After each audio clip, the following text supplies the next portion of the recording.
Hello students, today I will explain you the poem Elegy written in a country churchyard, which is written by Thomas Gray. Thomas Gray was born in 1716 and died in 1771. In this poem, the poet mourns the sad fate of the rustic people who had many talents and virtues but could not develop their talents due to their poverty and lack of opportunities. In this poem, in the beginning, the poet is sitting in a churchyard under trees, and he sees cattle returning back to home, and after them he sees a farmer who is tired and returning back to home, uh, and after a little while, the twilight turns into night, and the poet is left behind in the darkness.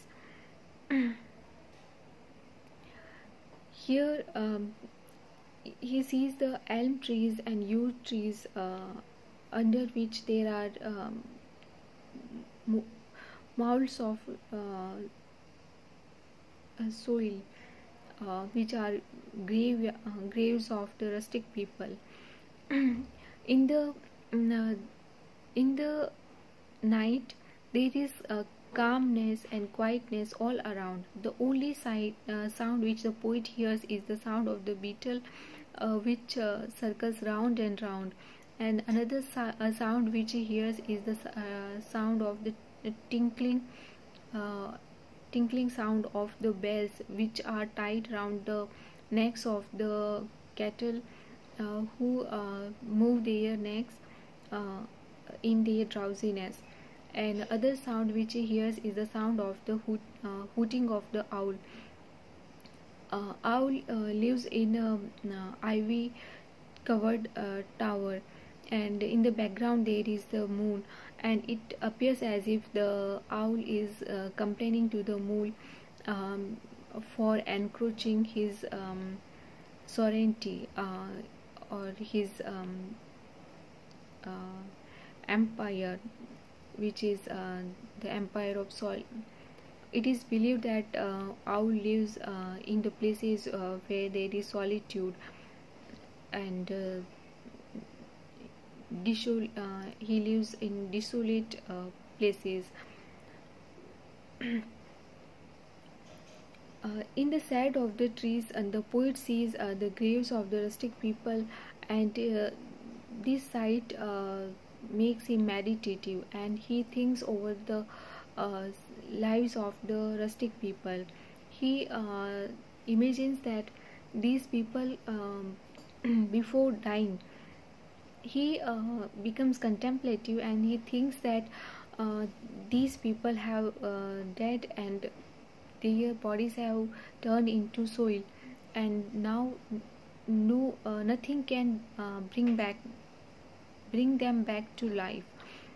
No sound of the fragrant breezes, or the twittering of the swallows, or the croaking sound of the crows can rise them back to life. And he thinks about the lives of these people when they were alive. He thinks that when they were alive, uh, the wife used to cook delicious food for them, but now their wives will not have to make take trouble to make food for them, and no children will run towards them. uh, no children would will run towards them for or compete with each other to for the love of their father when he returned back to home. And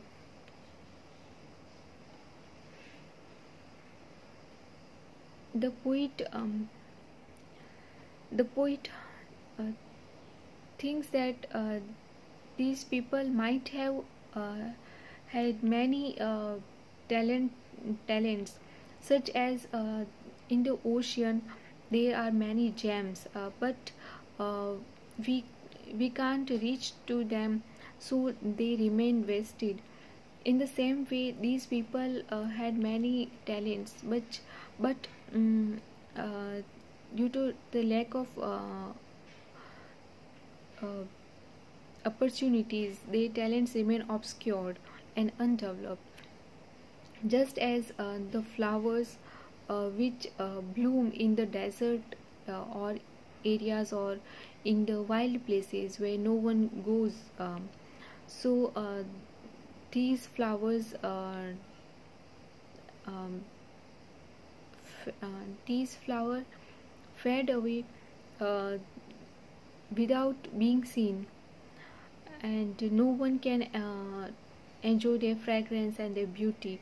In the same way, these rustic people's talents were wasted due to lack of opportunities and due to their poverty. Um, the poet also warns the rich and wealthy people not to make fun of these graveyards or of the rustic people on which the gravestones are very simple, and there are no monuments on their gravestones. So the poet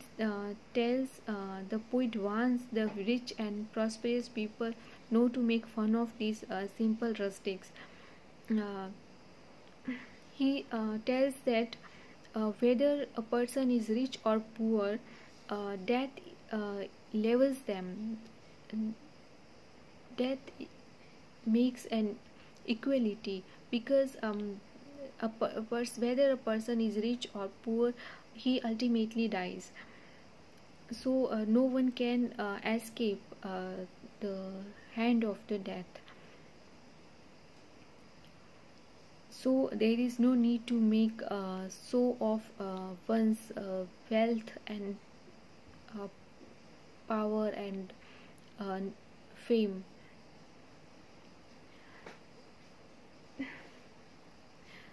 The poet the poet expresses that every person has a desire to be remembered, and in the same way, these people also had a desire to be remembered, so they made these simple gravestones, and with simple and unlettered um, inscriptions on them. Every person wants some friend to make to shed tears on his or her deathbed. Every person wants that at his death people feel for them and remember him. So it is an universal desire to be remembered after death. So these people too made their simple uh, tombstones with simple inscriptions on them. The poet too wants to make an inscription on his death on his graveyard after his death.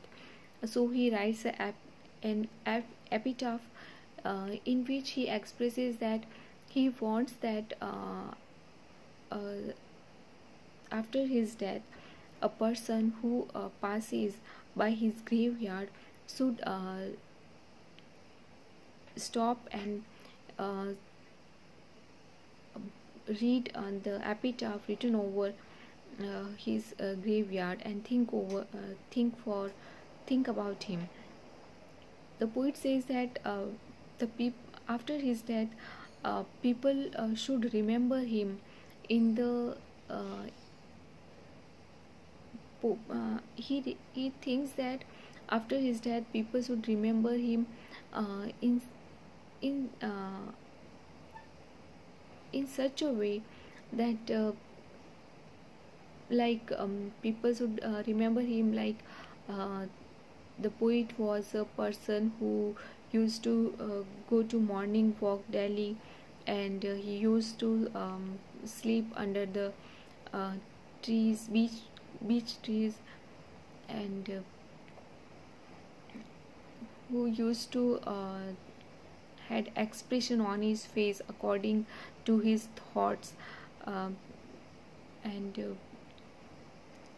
the sometimes the expression on his face used to be like a person who has been forsaken and who had no hope for love, or sometimes he was too meditative and talking to himself. So the poet should remember, the people should remember him like that. The poet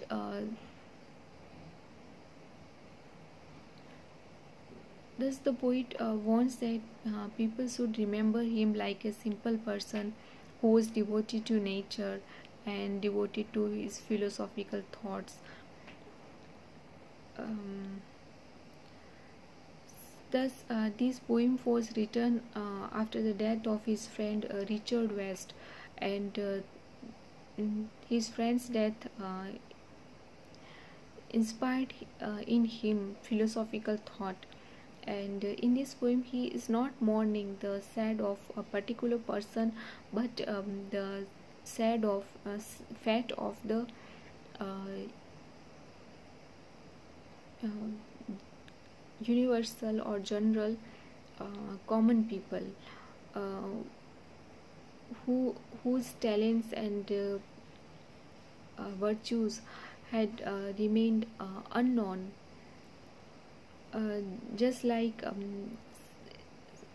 these some of these people could have would have been some would have been like Hampden, who fought against taxation policy of Charles I, or like Oliver Cromwell, who was talented or has was expert in administrative power, or some people, or these people would have talent like John Milton, or poetic talents like John Milton, and musical talents also.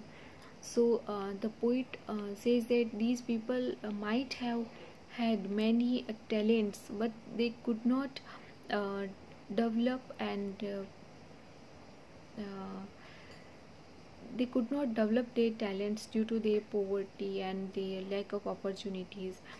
So the poet mourns for them. Thank you.